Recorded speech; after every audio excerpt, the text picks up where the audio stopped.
an idiot. Okay.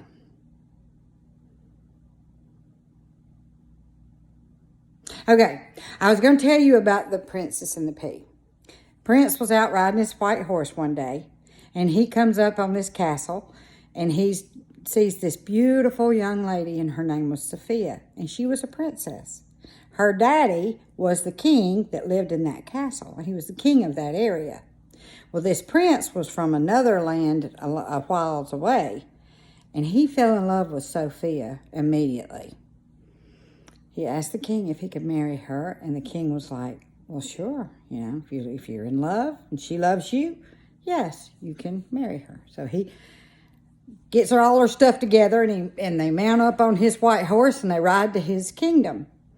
Now, his mother was in that kingdom, and she was the queen, because his daddy had passed away, and his mother was queen. Well, she didn't like the idea of another woman coming in there and becoming queen when her son took the throne when he was 21. And so she told her son, she says, fine, that's just fine, but she's going to have to pass a test. And her son was like, what kind of test? And she said, if she's a real princess, she will feel a dried English pea put up under her mattress, and it will disturb her sleep.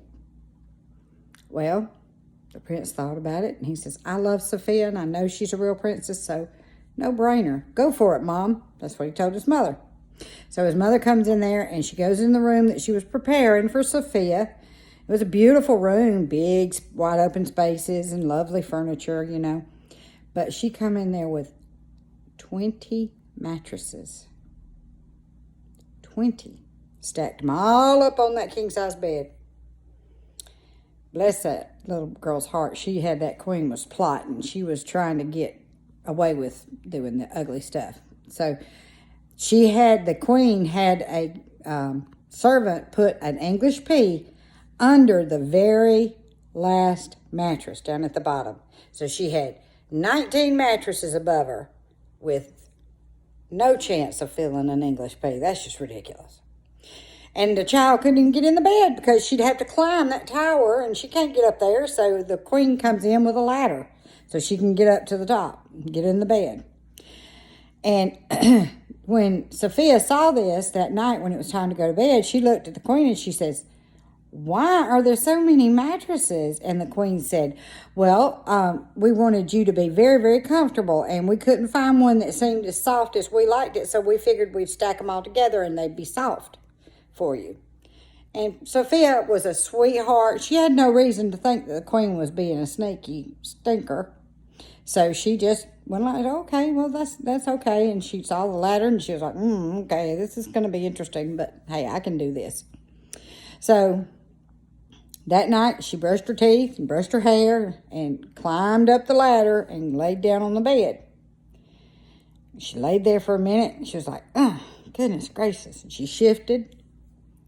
She's like, oh, man, goodness gracious. This is the most uncomfortable mattress. And lo and behold, she couldn't find a place to get comfortable because of that lump in that mattress. You know what that lump was? It was that English pea. Sophia, being a real princess, she could feel that English pea. Well, she didn't know what was wrong, but she just knew that she was never going to get any sleep. And so she tried, and all night long she tossed and she turned and she tumbled and she squirmed and she readjusted and changed positions. Nothing helped. So the next morning, she climbs down the ladder, goes in the bathroom, and looks at herself in the mirror and is like, blech. Look at that. My face. Oh, the bags under my eyes. I haven't slept any at all. And then she turned around and she looked at her backside. She had little bruises all over where she had laid on that English pea all night. She didn't know what it was. She just knew the mattresses were terribly uncomfortable. Well, the queen comes up to the bedroom. No. I'm getting ahead of myself. Sophia gets dressed, and she goes down for breakfast. And the queen's sitting at the head of the table, and the prince is sitting right here, and Sophia's place was on the other side. And so she was going to sit down and have her some bacon and eggs. And she did, and she sat down real gently, because she was sore where that thing had rubbed on her all night long. And so she sat down real gently, and the queen said, or the prince said, "Sophia, honey, what's the matter?" And Sophia said, "I don't know. I hate to be a bother, but I need a different mattress or something," she said, "because all night long I kept feeling this hump and I couldn't figure out what was going on with it. I thought maybe the spring had broke in it. I didn't know what the problem was, but I couldn't get comfortable." And the queen says, "I don't believe you." And she gets up, and Sophia pulls her dress up, and she shows the queen the back of her legs, and she said, "Well, look at these bruises. Where do you think they came from? I don't know what the problem was with that mattress." And the prince stood up, and he looked at his mother, and he said, "Mother, Sophia is a true princess. She felt that English pea. So you need to cut it out with the tests and all that foolishness." And Sophia looked at the prince, and she says, "What are you talking about?" And he told Sophia about what his mother did, about putting the English pea under there. And Sophia just was like, "I don't believe you." And she says, "That's just, you can't tell." "No, that don't work. It don't work that way." Well, it does work that way. So Sophia and the queen and her attendants and the prince all went up to Sophia's bedroom. And Sophia said, "Well, I don't understand why I'm supposed to feel an English pea under 19 mattresses stacked to the ceiling." And the queen said, "Well, we'll soon find out." And lo and behold, one of her helpers reached under there and felt around, probed up under there, and lo and behold, what did he come out with? An English pea. So the queen had to give it up. She had to just accept it. Sophia was going to be the new queen. And when her prince ascended the throne that his daddy had left, because when he married Sophia, he became king of two places, Sophia's homeland and his own homeland.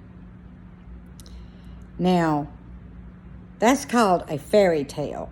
That, you really can't feel an English pea under 19 mattresses. Believe me, it don't work. I ain't tried it, but it don't work. So anyway, that's the story of the princess and the pea. And it's told in many, many different languages and many different lands, and it's told in different versions. But that's my version. I didn't have a book to read. I didn't bring a book to read, guys. But anyway, I want to show you up here what we can see. There's the balcony that I was showing you. Where we go, right up there. We go and look out up there in the balcony. And you can see the pool and everything out there. But anyway, I'm going to go now. I love you girls. And I'll talk to you very, very soon.